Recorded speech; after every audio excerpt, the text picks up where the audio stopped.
So hello everyone, my name is Ashu and you are watching our YouTube channel Inside Scholar Academy. Today I am here to teach you about the fundamental unit of life.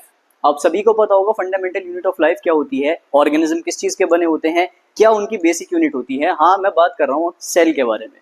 तो आप सभी जानते होंगे cell क्या होती है। तो इस चैप्टर के बारे में हम कुछ इंपॉर्टेंट टॉपिक्स को कवर करेंगे। टॉपिक्स आपके सामने लिखे हुए हैं। सबसे पहले हम देखेंगे सेल का इंट्रोडक्शन की सेल होती क्या है एक्चुअल में।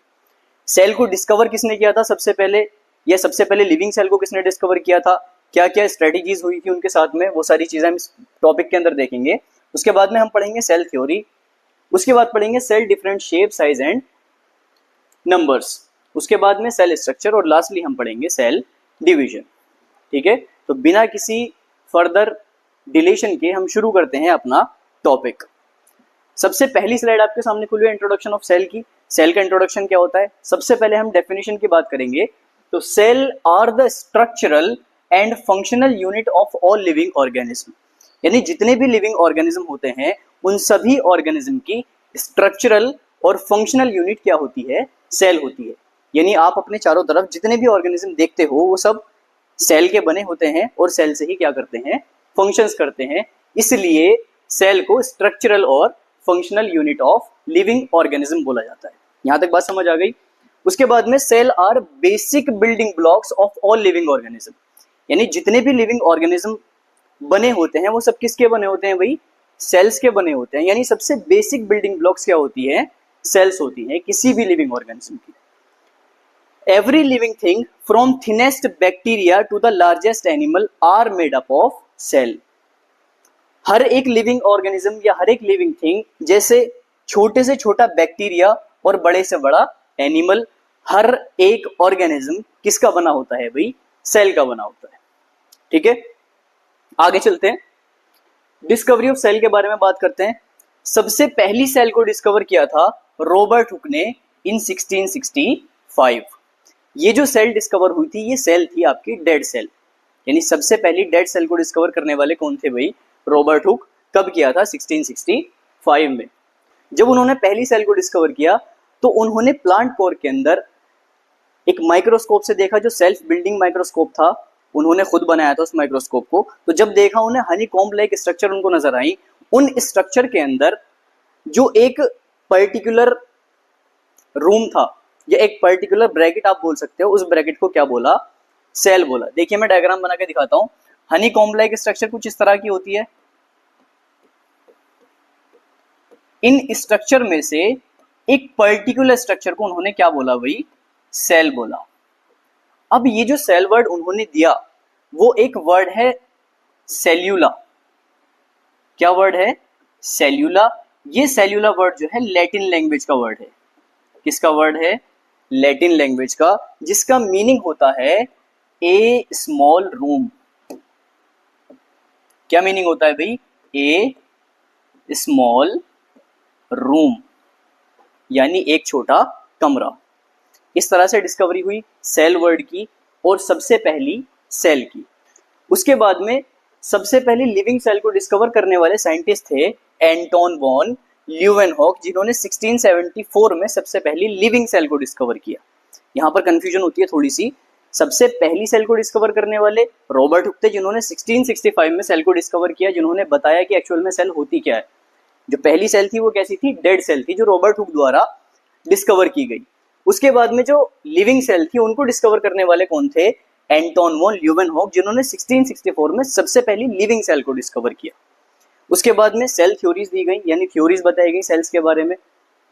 सेल थ्योरी दी श्लीडन और शुवॉन ने, साल थे आपके 1838 और 1839। सेल थ्योरी के बारे में हम आगे डिस्कस करेंगे, अभी फिलहाल डिस्कवरीज के बारे में बात हो रही है। उसके बाद nucleus was discovered by Robert brown इन 1831। जब आप सेल के बारे में जिक्र करते हो तो आपको न्यूक्लियस का भी पता होगा। न्यूक्लियस क्या होता है, एक कंट्रोल सेंटर होता है सेल का, यानी पूरी सेल को कंट्रोल करने का काम किसका होता है, न्यूक्लियस का होता है। उसके बाद में प्रोटोप्लाज्म वाज डिस्कवर्ड बाय डुजार्डिन इन 1835। ये क्वेश्चन इंपॉर्टेंट है। प्रोटोप्लाज्म जो होता है वो डिस्कवर किया गया किसके थ्रू, डुजार्डिन नामक साइंटिस्ट थे, उसके थ्रू इन 1835 में। और इसको टर्म किया पुरकिंजी ने 1839 में। यहां तक चीजें कवर होगी। सो यहां तक के टॉपिक सबके क्लियर हो गए होंगे। आगे चलते हैं। अब हम बात करेंगे सेल थ्योरी के बारे में। मैंने आपको दो साइंटिस्ट बताए थे, श्लीडन एंड श्वान, जिन्होंने सेल थ्योरी को बताया। अब एक्चुअल में सेल थ्योरी थी क्या, वो मैं बताता हूं। इन्होंने बताया कि all living organism are made up of cells. Important चीज क्या थी, इन्होंने बताया कि सारे ऑर्गेनिज्म, इस अर्थ पर जितने भी ऑर्गेनिज्म है, चाहे वो प्लांट्स हो, चाहे माइक्रो ऑर्गेनिज्म हो, चाहे वो एनिमल्स हो, सभी किससे मिलकर बने हैं, सेल से मिलकर बने हैं। तो पहला पॉइंट ये दिया। दूसरा पॉइंट क्या था, all cells are made from their pre existing cell, यानी जितनी भी नई सेल्स बनती हैं वो सब किससे मिलकर बनेंगी, अपनी पुरानी सेल से या प्री एग्जिस्टिंग सेल से। थर्ड पॉइंट क्या था, every organism is composed by one or more sales. हर एक ऑर्गेनिज्म एक या एक से ज्यादा सेल से मिलकर बना है। ठीक है, यहां तक कवर हो गया। दोबारा से रिपीट करता हूं, all living organism are made up of cells, clear. All cells are made from their pre existing cell, ये भी क्लियर हो गया। Every organism is composed by one or more sales. ठीक है, यानी सभी ऑर्गेनिज्म या तो एक सेल से बने होंगे या एक से ज्यादा सेल से बने होंगे। अब उनके लिए कुछ टर्म है, ऐसे ऑर्गेनिज्म जो केवल एक सेल से बने उनको बोलते हैं यूनिसेल्यूलर। क्या बोलते हैं भाई, यूनिसेल्यूलर। और जो एक से ज्यादा सेल से मिलकर बने हैं उनको बोला जाता है मल्टी सेल्यूलर। मल्टी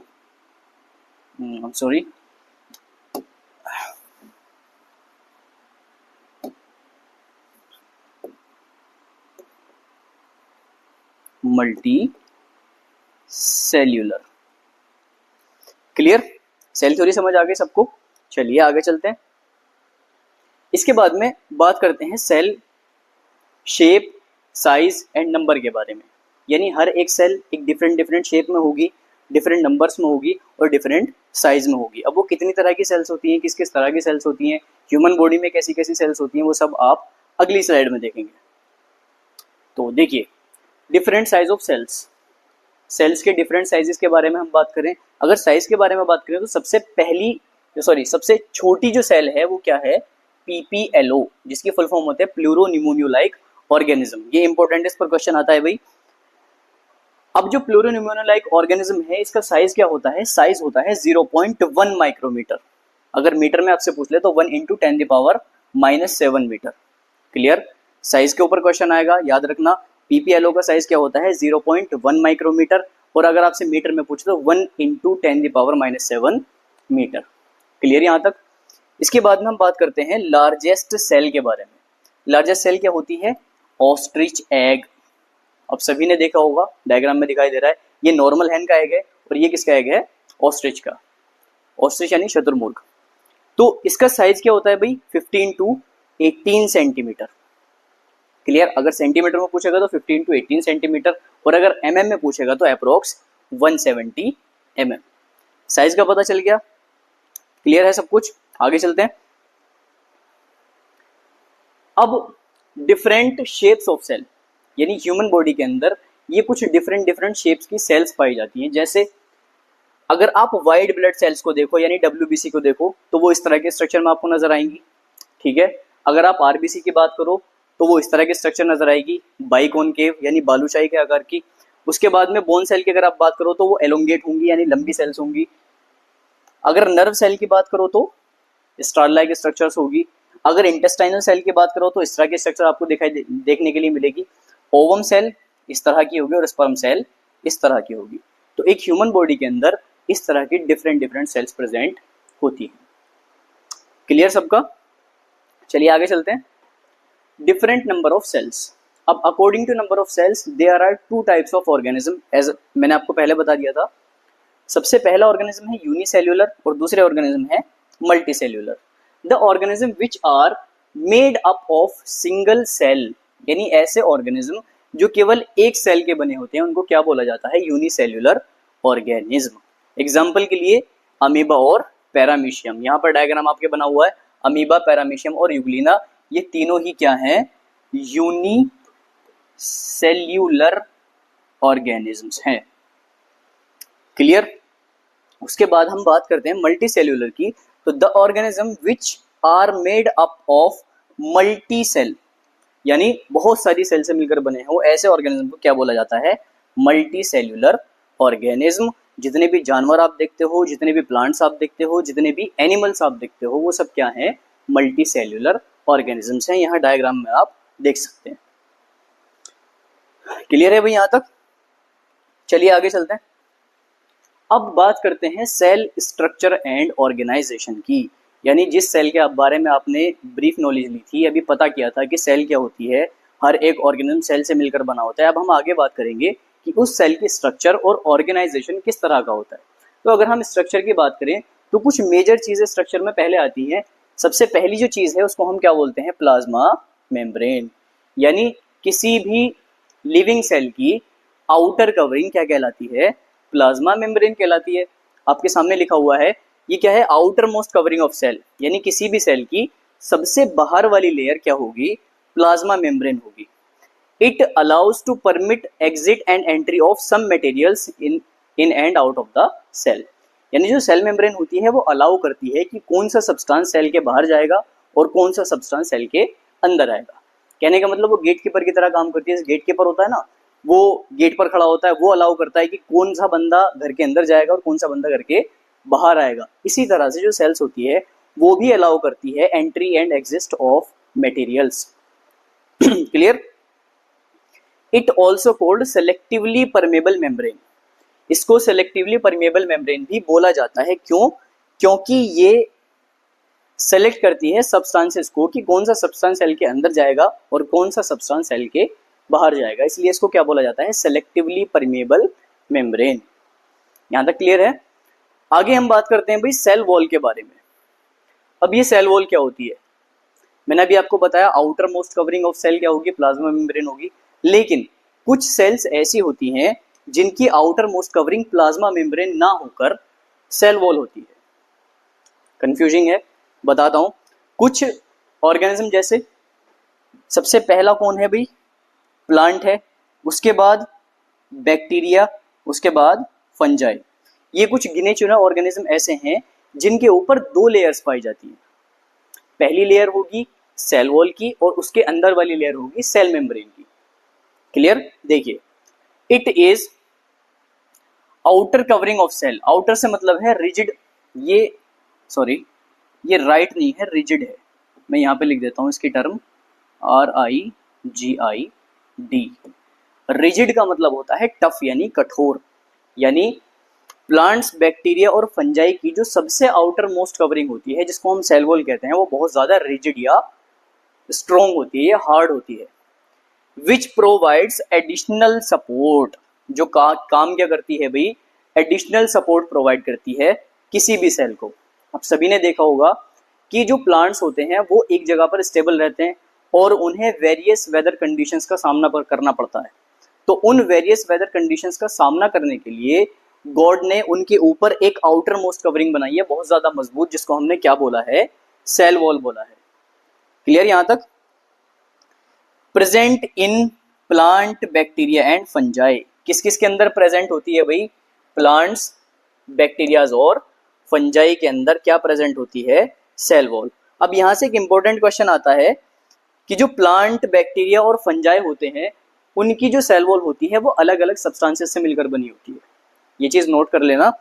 जो प्लांट्स होते हैं उनकी जो सेल वॉल होती है वो किसकी बनेगी भाई? मिलकर किसकी सेल वॉल होती है? सेल्यूलोज की।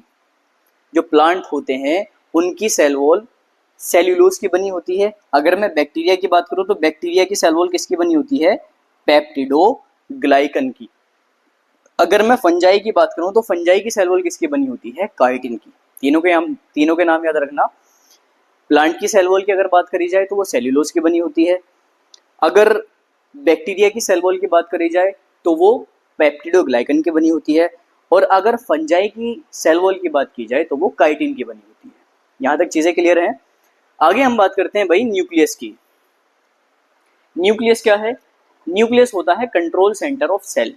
सेल के अंदर जितने भी फंक्शंस होते हैं उन सभी फंक्शन को कंट्रोल करने का काम किसका होता है?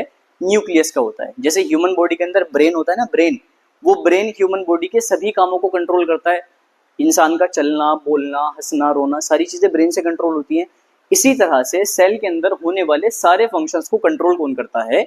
न्यूक्लियस करता है। इसलिए इसको क्या बोला जाता है? Control centre of cell. It has double layered membrane. इसकी जो आउटर मेम्ब्रेन होती है वो कैसी होती है? Double layered. ठीक है। और उन डबल लेयर्ड मेम्ब्रेन्स के बीच में छोटे छोटे स्पोर्स पाए जाते हैं जिनको हम बोलते हैं न्यूक्लियर पोर। क्या बोलते हैं भाई? Nuclear pore. दो चीजें बताई मैंने आपको। पहला, जो न्यूक्लियस होता है वो कंट्रोल सेंटर ऑफ सेल होता है। दूसरा कि जो न्यूक्लियर मेम्ब्रेन होती है यानी न्यूक्लियस की जो आउटर कवरिंग होती है वो डबल लेयर्ड होती है। तीसरा कि उन लेयर्स के बीच में बारीक बारीक स्पोर पाए जाते हैं। अब ये स्पोर का काम क्या होता है? It allows some material from cytoplasm to the nucleus. यानी साइटोप्लाज्म से कुछ सब्सटेंस न्यूक्लियस के अंदर आता है और कुछ सब्सटेंस न्यूक्लियस से साइटोप्लाज्म में जाता है। तो उन सब्सटेंसेस का एक्सचेंज ये न्यूक्लियर पोर्स कराते हैं।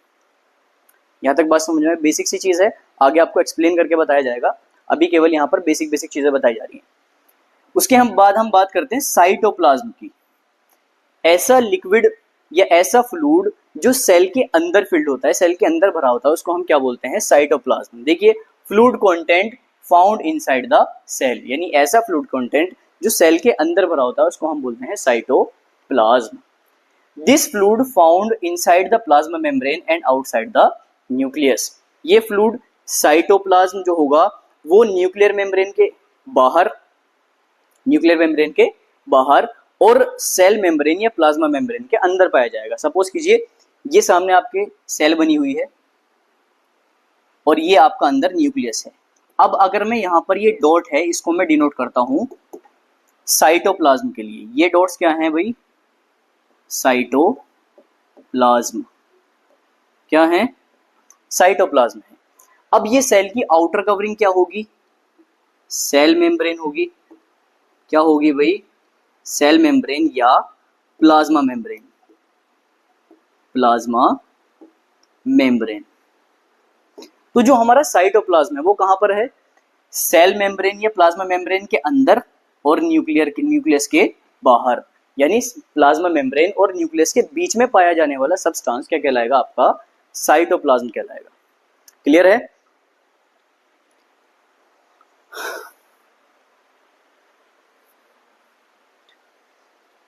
अब साइटोप्लाज्म तक चीजें समझ आ गई।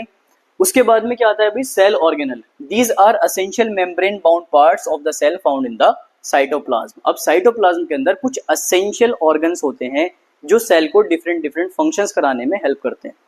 ठीक है? जो कहाँ पाए जाएंगे? साइटोप्लाज्म के अंदर पाए जाएंगे। ठीक है? इनके बारे में एक्सप्लेन करके हम आगे बताएंगे। अभी फिलहाल यहीं तक समझिए कि सेल का जो साइटोप्लाज्म होता है, इस साइटोप्लाज्म में कुछ छोटे छोटे ऑर्गेनल्स प्रेजेंट होते हैं जो सेल को डिफरेंट फंक्शंस कराने में हेल्प करते हैं।